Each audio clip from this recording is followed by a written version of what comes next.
Hey guys, அஸ்ஸலாமு அலைக்கும். இஃப்தாருக்கு ரொம்ப சுலபமாக செய்யக்கூடிய ஒரு சில ஃபுட் ஐட்டம்ஸ் உங்ககிட்ட இந்த வீடியோவில் ஷேர் பண்ணியிருக்கேன். இன்ஷா அல்லாஹ் உங்களுக்கு இது யூஸ் ஆகலாம். ஸோ வீடியோவை ஸ்கிப் பண்ணாமல் ஃபுல்லாக பாருங்கள். ஃபர்ஸ்ட் ரெசிபி கிட்ஸ்லேருந்து பெரியவங்க வரைக்கும் எல்லாருக்குமே ரொம்ப பிடிச்ச ரோஸ் மில்க் எப்படி பண்ணுறதுன்னு பார்க்கலாம். ஸோ இது வந்து நான் இன்றைக்கி சர்பத் வச்சு பண்ணியிருக்கேன். ஸோ ஒரு 1/2 லிட்டர் பால் வந்து நல்லா காய்ச்சி ஆற வச்சு ஒரு 2 மணி நேரம் பக்கமாக ஃப்ரிட்ஜில் வச்சு எடுத்துக்கலாம். ஸோ நல்லா பால் வந்து கூலிங்காக இருக்கும் இல்லையா, அப்போ வந்து மிக்ஸி ஜாரில் ஆட் பண்ணிவிட்டு ஒரு 100 மில்லி பக்கமாக நான் வந்து இன்றைக்கி ரோஸ் சர்பத் ஆட் பண்ணியிருக்கேன். ஸோ இது யூஸ் பண்ணுறதுனால நமக்கு சுகர் வந்து ரொம்ப கம்மியாக தான் தேவைப்படும். அதுவே நீங்கள் வந்து மிக்ஸ் ஆட் பண்ணுறீங்கன்னா ஒரு 4 ட்ராப்ஸ் ஆட் பண்ணிவிட்டு ஒரு 1/4 கப் அளவுக்கு சக்கரை ஆட் பண்ணிங்கன்னா போதுமாக இருக்கும். ஸோ ஒரு டைம் நல்லா பிளெண்ட் பண்ணி எடுத்துட்டேன். இதுக்கப்புறம் ஒரு 4 ஸ்பூன் அளவுக்கு சக்கரை ஆட் பண்ணியிருக்கேன் டேஸ்ட்காக. தென் நம்ம சப்ஜா சீட்ஸ், பாதாம் பீசின் ஆட் பண்ணதுக்கப்புறமா நம்மளுடைய ஃபோமி மில்க் வந்து இதில் ஆட் பண்ணிக்கலாம். மேக்ஸிமம் இது வந்து பார்த்திங்கன்னா ரா மில்கில் தான் வந்து பண்ணுவாங்க. பட் நம்ம குழந்தைங்களுக்கும் கொடுக்குறனால ரா மில்க் அவ்வளோவா வந்து உடம்புக்கு ஒத்துக்காது இல்லையா. ஸோ இதனால் நான் வந்து பாலை வந்து காய்ச்சி ஆற வச்சு கூல் பண்ணி எடுத்திருக்கேன். அதனாலவே ஐஸ் க்யூப்ஸுமே ஆட் பண்ணல. பாருங்கள் ஃபோமிங் எவ்வளோ அழகாக வந்திருக்கு அப்படின்ட்டு. டேஸ்ட் வைஸ் அவ்வளோ டேஸ்ட்டாக இருந்தது. ஸோ மஸ்ட் ட்ரை ரெசிபின்னே சொல்லலாம். ஸோ நெக்ஸ்ட் ரெசிபி பார்த்துடலாம்.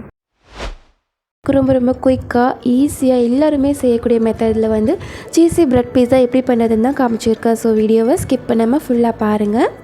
ஸோ இதுக்கு தேவைப்படக்கூடிய விஷயங்கள் வந்து பார்த்திங்கன்னா கிரேட்டட் சீஸ், செடர் சீஸ் வந்து இன்றைக்கி எடுத்திருக்கேன். ஸோ ஆனியன், கேப்சிகம், டொமேட்டோ அவ்வளோதான். 2 பிரெட் ஸ்லைசஸ் எடுத்துகிட்டு இப்போ கொஞ்சமாக மேலே கெச்சப் அப்ளை பண்ணிக்கலாம். ஸோ நார்மல் பிரெட் தான் நான் யூஸ் பண்ணியிருக்கேன். உங்களுக்கு தேவைப்பட்டதுன்னா சாண்ட்விச் பிரெட் இருக்கு இல்லையா, ஸோ சைஸ் வைஸ் அது வந்து கொஞ்சம் பெருசாக இருக்கும்.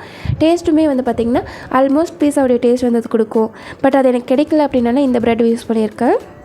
ஸோ இப்போ வந்து நல்லா வந்து ஸ்ப்ரெட் பண்ணி விட்டுக்கலாம். இதுக்கு மேலே நம்ம டாப்பிங்ஸ் வந்து அப்ளை பண்ணிக்கலாம். ஸோ ஆனியன், அதுக்கப்புறம் வந்து நம்மளுடைய டொமேட்டோஸ், கேப்சிகம் அப்ளை பண்ணிக்கலாம். இதுக்கு மேலே உங்களுக்கு தேவைப்பட்டதுன்னா நீங்கள் சிக்கன், அப்படி இல்லைன்னா கார்ன்ஸ், மஷ்ரூம் இந்த மாதிரி என்ன வேணாலும் ஆட் பண்ணிக்கலாம். உங்களுடைய விருப்பம் தான். பட் குக்கிங்கிறது வந்து பார்த்திங்கன்னா ஓன் க்ரியேட்டிவிட்டி தான். நமக்கு பிடிச்சது நம்மளுடைய டேஸ்ட் வைஸ்க்கு ஏற்ற மாதிரி நம்ம வந்து செஞ்சுக்கிடலாம். அதுக்கப்புறம் பேன் வந்து ஒரு 3 மினிட்ஸ்க்கு ஃபுல் ஃப்ளேமில் வச்சு ஹீட் பண்ணிக்கோங்க. அதுக்கப்புறம் நம்மளுடைய ப்ரெட் மேலே வச்சுக்கலாம். சிம்மில் வச்சதுக்கப்புறமா லிட் வச்சு க்ளோஸ் பண்ணிக்கோங்க. நல்லா வந்து சீஸ் மெல்ட் ஆனதுமே மேலே கொஞ்சமாக வந்து சில்லி ஃப்ளேக்ஸ், கூடவே கொஞ்சமாக ஆரிகனோ வந்து ஸ்ப்ரிங்கிள் பண்ணிக்கலாம். ஸோ ஆரிகனோ வந்து ஆப்ஷனல் தான். பட் நம்ம வந்து ஆரிகனோ அப்ளை பண்ணும் பொழுது அந்த டேஸ்ட் வந்து பார்த்திங்கன்னா கடைகளில் வாங்கக்கூடிய பீஸாவில் வர அந்த ஃப்ளேவர் வந்து அப்படியே வந்து நமக்கு கிடைக்கும். ஸோ அதுக்காக தான் அது வந்து ஸ்ப்ரிங்கிள் பண்ணியிருக்கேன். ஸோ உங்களுக்கு வேணும்னா ஸ்கிப் பண்ணிக்கோங்க. ஸோ அவ்வளோதான், சீஸ் பிரெட் பீஸா ரொம்ப சூப்பராக கமன்னு ரெடி ஆகிடுச்சு.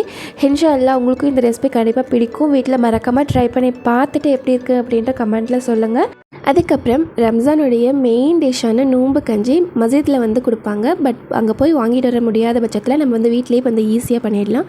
1/2 கப் சீரக சம்பா, 1/4 கப் பாசிப்பருப்பு, கூடவே கொஞ்சமாக வெந்தயம் வந்து ஊற வச்சு 15 நிமிஷத்துக்கு குக்கரில் ஆட் பண்ணிவிட்டேன். அதுக்கப்புறம் சாப்டு மட்டன்ஸ் வந்து ஆட் பண்ணியிருக்கேன். வேணும்னா நீங்கள் ஸ்கிப் பண்ணிக்கோங்க. கூடவே வெங்காயம், தக்காளி, அதுக்கப்புறம் வந்து பார்த்திங்கன்னா பச்சை மிளகாய், கருவேப்பிலை, புதினா எல்லாமே ஆட் பண்ணி வேக வச்சு எடுத்துக்கலாம். ஆஸ் யூஷுவல் நம்ம பிரியாணிக்கு தாளிப்போம் இல்லையா, இஞ்சி பூண்டு பேஸ்ட்டெல்லாம் போட்டு தக்காளி இல்லாமல் தாளித்து நம்ம வேக வச்ச ரைஸ் இதோட ஆட் பண்ணி தேங்காய் பால் வந்து போட்டு நல்லா கொதிக்க வச்சுக்கலாம். ஸோ இதுதான் இதோட கன்சிஸ்டன்சி. ஸோ நல்லா கமன்ட்டு நோம்பு கஞ்சியும் ரெடி ஆகிடுச்சு. இப்போது 4th ரெசிபி உளுந்து வடை. ஸோ எல்லாருக்குமே தெரியும் எப்படி செய்யணும் அப்படின்ட்டு. பட் இருந்தாலுமே ஒன்ஸ் வந்து நான் சொல்லிடுறேன். பிகினர்ஸாக இருக்கீங்கன்னா கூட ஈஸியாக வந்து பண்ணிடலாம். ஸோ 2 மணி நேரம் மட்டும் ஊற வச்சா போதும். உளுந்து நல்லா ஊறினதுக்கப்புறமா ஃபைன் பேஸ்ட்டாக அரைச்சி எடுத்துக்கலாம். இது கூட வந்து சாப்டு ஆனியன்ஸ், கூடவே கொஞ்சமாக பச்சை மிளகாய், சீரகம், மிளகு, சாப்டு ஜிஞ்சர், அதுக்கப்புறம் வந்து பார்த்திங்கன்னா அரிசி மாவு, உப்பு எல்லாமே ஆட் பண்ணிக்கலாம். கருவேப்பிலை வேணும்னா கருவேப்பிலை கூட ஆட் பண்ணிக்கலாம். ஸோ நல்லா கலந்து கொடுத்து ஒரு 2 மினிட்ஸ்க்கு ஊற விட்டுருங்க. அதுக்கப்புறம் வந்து பார்த்திங்கன்னா இந்த மாதிரி எடுத்து எண்ணெயில் போட்டு டீப் ஃப்ரை பண்ணி எடுத்திங்கன்னா நல்ல மொறுன்னு கிறிஸ்பியான உளுந்து வடை ரெடி ஆகிடுச்சு.